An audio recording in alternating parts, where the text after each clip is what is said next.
네, 오늘 하나님께서 우리에게 주신 말씀은 사도행전 26장 13절에서 23절까지 말씀입니다.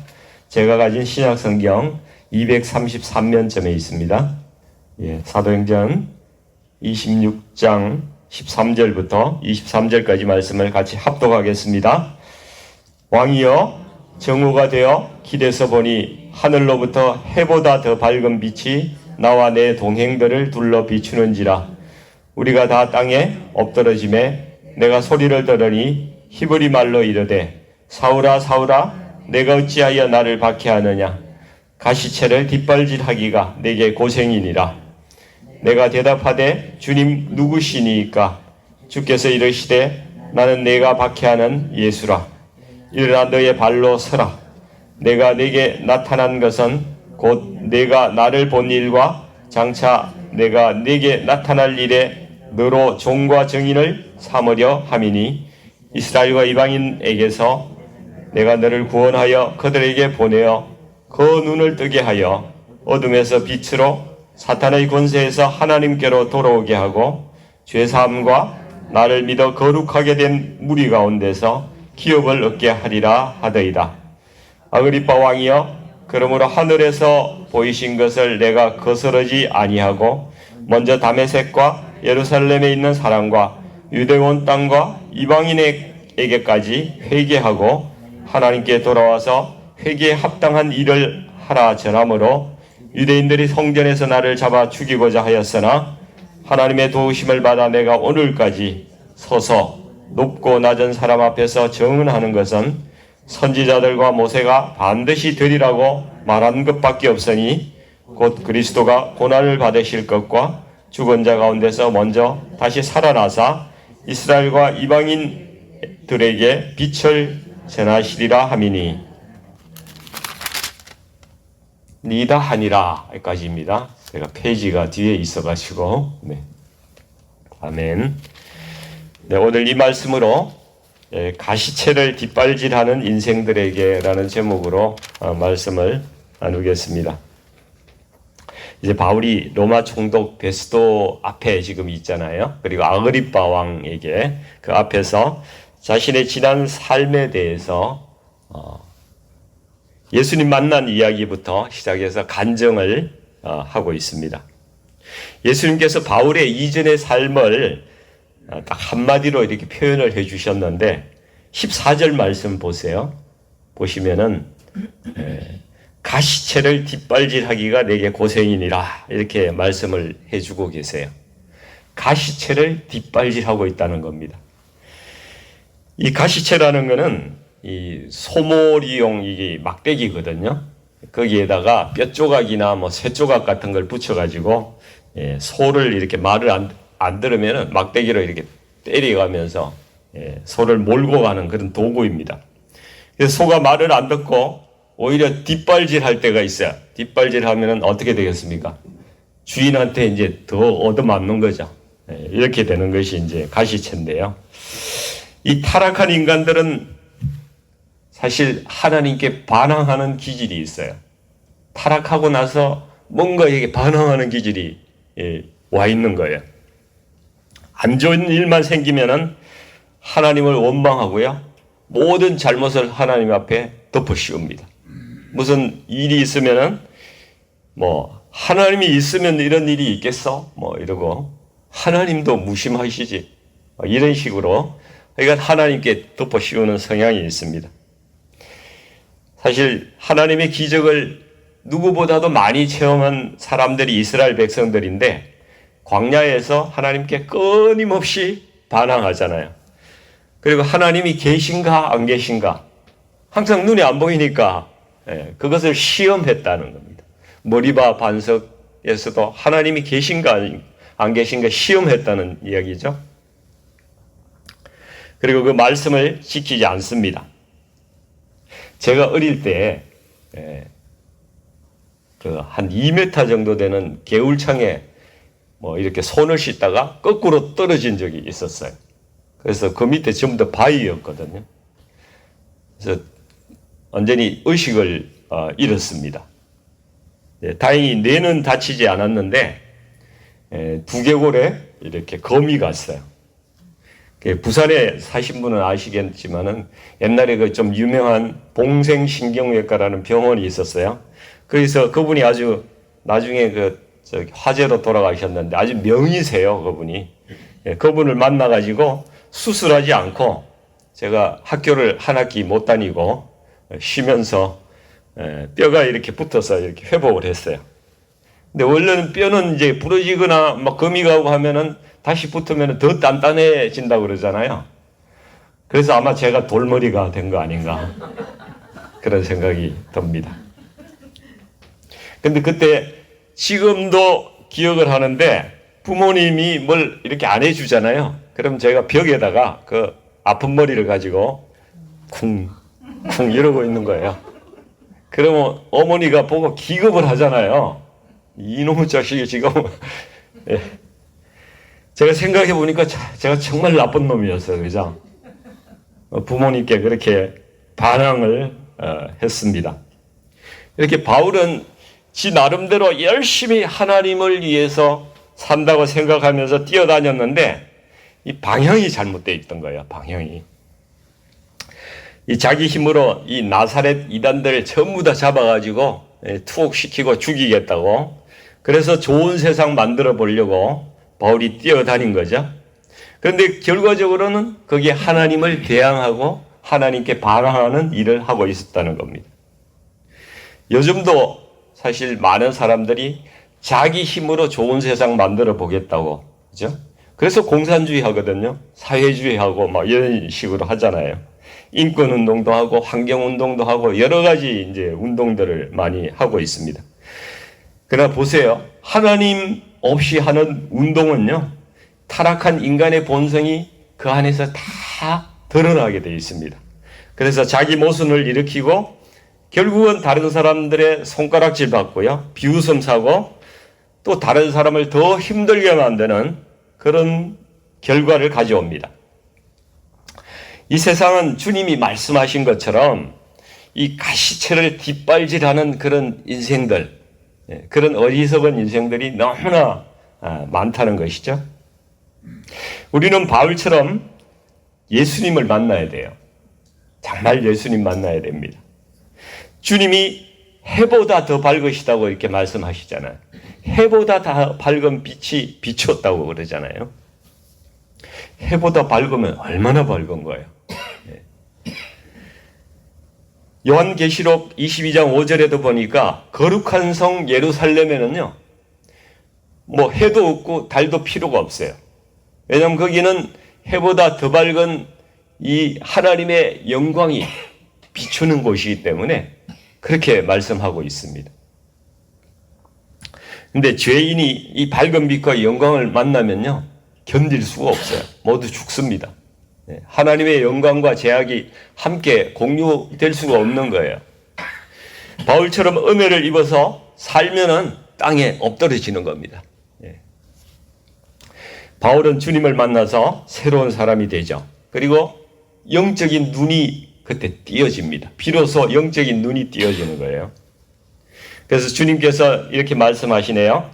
사울아 사울아 내가 어찌하여 나를 박해하느냐. 주님 누구시니까? 나는 내가 박해하는 예수라. 바울은 주님을 본 적도 없고 만난 적도 없는데 예수님은 네가 나를 박해한다, 이렇게 말씀하고 계세요. 예수님을 믿고 따르는 무리들, 이게 성도라는 뜻이잖아요. 거룩할 성자, 무리도, 거룩한 무리가 성도잖아요. 이 성도들을 핍박한 것이 예수님을 핍박한 것이라고 이렇게 말씀을 합니다. 그래서 고린도전서 12장 27절, 26절, 27절을 보면은 이렇게 말씀하죠. 만일 한 지체가 고통을 받으면은 모든 지체가 함께 고통을 받고, 한 지체가 영광을 얻으면은 모든 지체가 함께 즐거워하느니라. 너희는 그리스도의 몸이요 지체의 각 부문이라. 주님은 성도들을 자신의 몸이라고 말씀하셨어요. 이제 성도는 주님과 이렇게 연합되어 있는 그 몸이라는 것입니다. 그거 믿으셔야 돼요. 그냥 하는 말씀이 아니에요. 우리가 한번 같이 따라해 봤으면 좋겠어요. 우리는 주님의 몸입니다. 우리는 주님의 지체입니다. 그래서 성도가 고통받을 때에 주님도 같이 고통을 받으세요. 같이 아파하십니다. 성도가 즐거울 때는 주님도 기쁘시고 즐거워하신다는 사실입니다. 이 손가락에 가시가 하나 박혀보세요. 손가락만 아픈 게 아니라 머리부터 발끝까지 전부 다 힘들어요. 그것이 한 성령으로 연합된 성도들, 그리고 주님과 우리의 관계라는 것입니다. 18절 말씀을 한번 보실게요. 18절 말씀은 예수님께서 바울에게 주신 그 사명을 바울이 이야기하는 건데요. 그 아그리파 왕에게 이야기를 하죠. 같이 한번 읽어보겠습니다. 시작. 그 눈을 뜨게 하여 어둠에서 빛으로 사탄의 권세에서 하나님께로 돌아오게 하고 죄사함과 나를 믿어 거룩하게 된 무리 가운데서 기업을 얻게 하리라 하더이다. 눈을 뜨게 한다는 거, 이거는 이 복음을 완전히 깨닫고 소유하고 누리게 되는 것을 이야기하는 것입니다. 그래서 복음에는 이 오늘 말씀을 보면은 세 가지 요소가 있다고 이렇게 나와 있어요. 그 첫 번째가 사단의 권세에서 하나님께 돌아오게 하는 거예요. 어둠에서 빛으로 나아가고 사단의 권세에서 하나님께 돌아오게 하는 겁니다. 이거는 회개예요, 회개. 그래서 이 회개는 이 하나님의 사탄의 나라에 있던 사람이 하나님의 나라로 이사를 가는 겁니다. 우리가 한국에서 미국으로 와서 이 국적을 바꾸듯이 완전히 한국 법에 의해서 통치를 받다가 이제는 미국 법에 의해서 통치를 받는 사람으로 완전히 바뀌는 것을 회개한다, 이렇게 이야기할 수 있는 것이죠. 두 번째는 이 죄사함을 이야기하잖아요. 죄사함. 이 죄사함은 예수님을 믿으면 십자가에서 내 죄를 위해서 대신 죽으신 그 예수님의 공로가 나의 공로가 된다는 것이죠. 그래서 그 죄가 사해지는 것입니다. 믿지 않으면은 그 예수님께서 아무리 다 십자가에서 못 박히신 그 공로를 이루어 놓으셨다 하더라도 믿지 않으면 나의 것이 되지 못하는 것이죠. 그래서 믿음이 중요한 것입니다. 세 번째는 부활과 상속이죠. 여기 18절 말씀 마지막에 보시면은 나를 믿어 거룩하게 된 무리 가운데서 기업을 얻게 하리라, 이렇게 말씀하세요. 주님이 다시 오실 때에 성도들은 부활합니다. 완전히 새로운 그 영적인 몸, 부활의 몸을 입고 이렇게 부활하게 되죠. 그래서 하나님의 나라에서 영원한 생명을 누리는 겁니다. 새하늘과 새 땅을 상속받아요. 여러분 부동산 좋아하십니까? 엄청난 부동산을 상속하시게 될 거예요. 영원한 나라를 주신다는 겁니다. 예수님께서 이렇게 회개와 죄사함과 부활과 영원한 나라의 상속을 전하라고 바울에게 말씀하셨다고 이렇게 정언을 하고 있습니다. 그런데 이거는 바울에게만 하신 말씀이 아니라는 것이죠. 오고 오는 세대에 계속 주님께서 주신 말씀이고 우리에게도 오늘 말씀하시는 것이고 또 우리가 다른 사람에게 전하라고 주신 말씀이라는 것입니다. 아멘? 네, 이걸 깨달아야 합니다. 19절에 바울의 간증을 계속 보겠습니다. 아그리파 왕이여, 이렇게 다시 그러므로 하늘에서 보이신 것을 내가 거스르지 아니하고 하늘에서 보이셨다는 거예요. 이게 그 아그리파 왕, 당신도 하나님께서 하늘에서 보여준 것이 있다면은 그거 따라야 될 거 아닙니까? 나도 하나님이 보여주신 대로 그대로 내가 복음 전한 겁니다. 그것이 무슨 잘못이라고 할 수 있겠습니까? 이런 의미도 담겨 있는 것이죠. 그래서 20절에 보면은 바울이 예수님의 말씀을 적각 순종했는데 어디부터 시작했는가 하면은 다메섹부터 시작했다는 거예요. 이 바울이 예수님을 만난 곳이 어디입니까? 다메섹이에요, 다메섹. 사람을 잡아서 막 이렇게 예수 그리스도를 믿는 사람들을 잡아서 죽이려고 갔던 곳이 다메섹이에요. 거기서 그 밝은 빛을 만났지 않습니까? 지금 그 다마스커스를 이야기하는 곳이죠. 그래서 이 복음을 받은 그곳에서 바울은 복음 전파를 시작하고 있어요. 놀라운 일이죠. 바울이 예수님을 만난 장면이 사도행전 9장에 나오잖아요.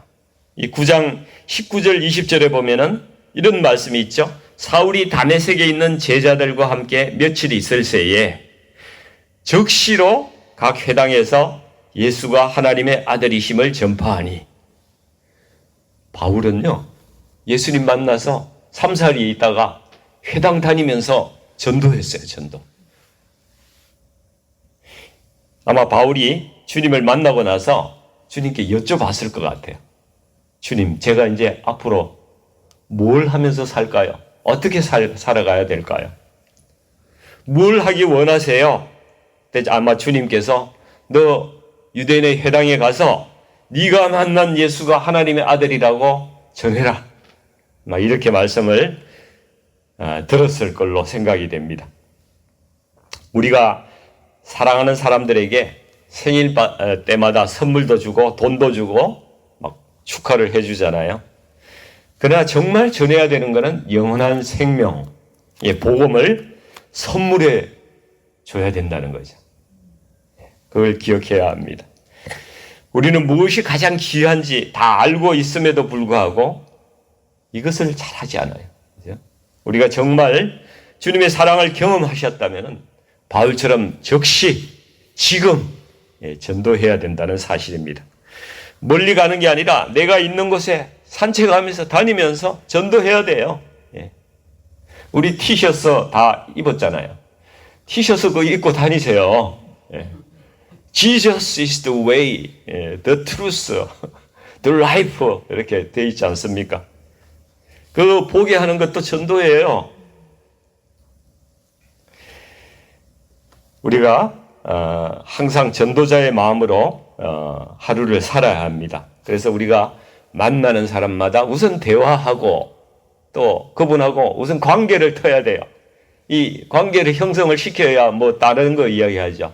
당장 교회 가자 그러면 갑니까? 안 되죠. 우선 친해져야죠. 친해지고 사이를 트고 이렇게 이야기하고 내가 사랑으로 계속 그분을 섬기다가 이제 어느 날 성령께서 이렇게 감동을 주시면은 이제 교회로 초청하고 복음 전하고 이렇게 하는 것입니다.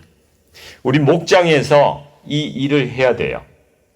우리 목장의 그 목장 매뉴얼 그 설명할 때 우리 열린 목장이라고 이야기했잖아요. VIP를 초청해서 우리 목장에서 같이 예배드리는 그런 목장 되자고 그렇게 우리는 정했습니다. 그래서 바울은 이 다메섹에서 처음 전도를 시작해서 약 한 14년 정도를 복음을 이렇게 자기 주변에서 계속 전하고 다닌 거예요. 그렇게 하니까 그 다음에 주님께서 이방 땅의 선교사로 부르시잖아요. 본격적으로 이제 이방 땅으로 가서 이렇게 선교사의 삶을 살아가게 됩니다. 20절에 보니까 바울이 전한 메시지 내용이 뭔가 이걸 말씀하고 있는데 바울이 이렇게 이야기했다고 합니다. 회개하라.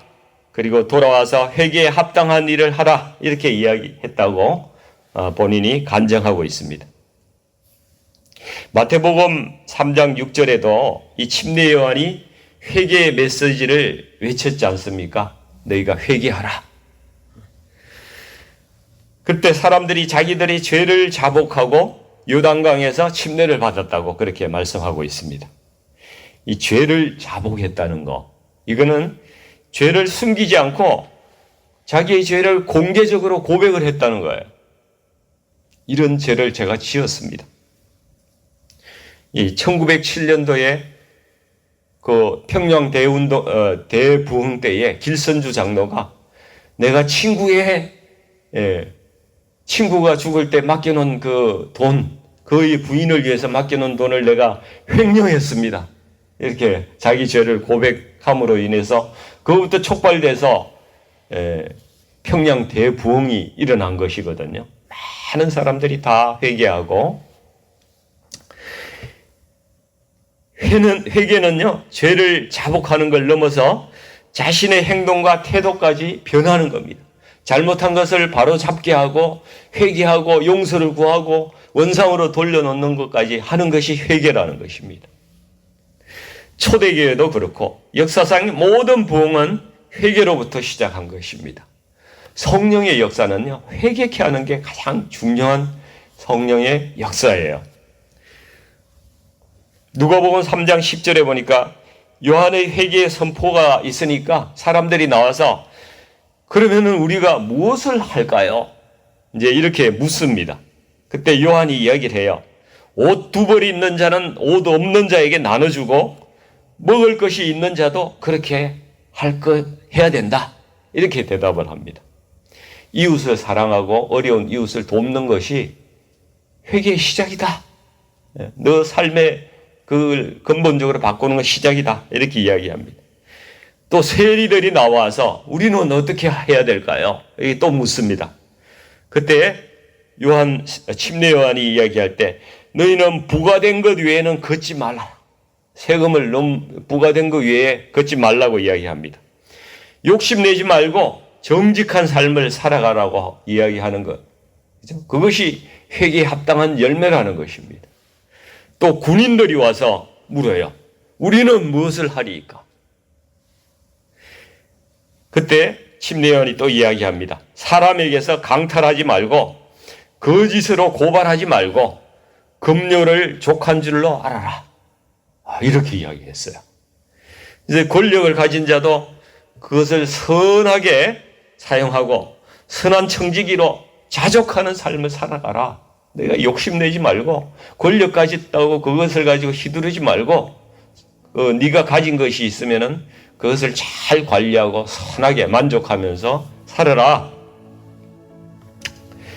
이 올바른 회개의 본을 보여준 사람이 세리 삭개오잖아요.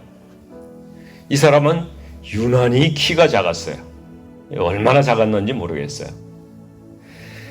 그래서 그는 열등감을 좀 가지고 있었던 것 같아요. 그러다 보니까 자기의 열등감을 커버하기 위해서 재물을 많이 모았어요. 재물을. 그래서 그걸로 이제 커버를 하려고 했는데 로마의 앞잡이라는 비방을 들었지만은 재물을 있는 대로 끌고 모았어요. 근데 예수님을 만나고 나서 그가 재물을 내려놓은 거예요. 변하기 시작한 것입니다. 회개하고 그것을 가난한 자에게 나눠주겠다고 이야기하지 않습니까? 그것이 회개에 합당한 일이고 회개에 합당한 열매라는 것이죠. 이 바울이 아무리 복음을 전해도 유대인들이 왜 듣지를 않을까요? 유대인들은 구약 성경을 너무나 잘 아는 사람들입니다. 근데 실제로 구약 성경에는 예수님에 대한 그 증언이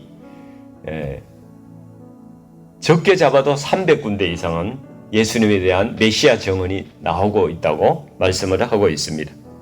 창세기만 하더라도요, 여자의 후손, 이 처녀의 몸에서 태어난다는 것이거든요. 여자의 후손으로 오실 예수님을 이야기하고 사단의 머리를 깨실 예수님, 이 가죽옷을 만들어 입히시는 예수님, 에녹을 통해서 육체로 성천하실 예수님을 보여주고 있잖아요. 아브라함의 씨로 오실 예수님, 또 멜기세덱의 반차로 오시는 예수님, 이부터 시작해서 헤아릴 수 없이 창세기만 해도 그렇게 예수님에 대해서 증언이 많습니다. 근데 성령께서 깨닫게 하지 않으시면은 이것을 읽어도 깨달아지지가 않는 거예요. 이것도 참 신비한 것입니다. 바울이 유대인들에게 아무리 설명을 해도 귀를 막고 듣지를 않습니다. 영적인 눈이 뜨여지지 않기 때문입니다. 그러나 이 또한 하나님의 구원의 경륜이고 섭리라는 사실을 알고 우리가 또 이스라엘을 위해서 기도해야 되겠죠. 오늘 우리가 적용하고 기도해야 할 것을 말씀드리면서 말씀을 정리하고자 합니다. 오늘 여러분들 기도하실 때에 해보다도 더 밝은 그 예수님, 그죠? 그 예수님이 나를 좀 만나달라고, 주님, 그 예수님 저를 만나 주시옵소서, 이렇게 기도했으면 좋겠어요.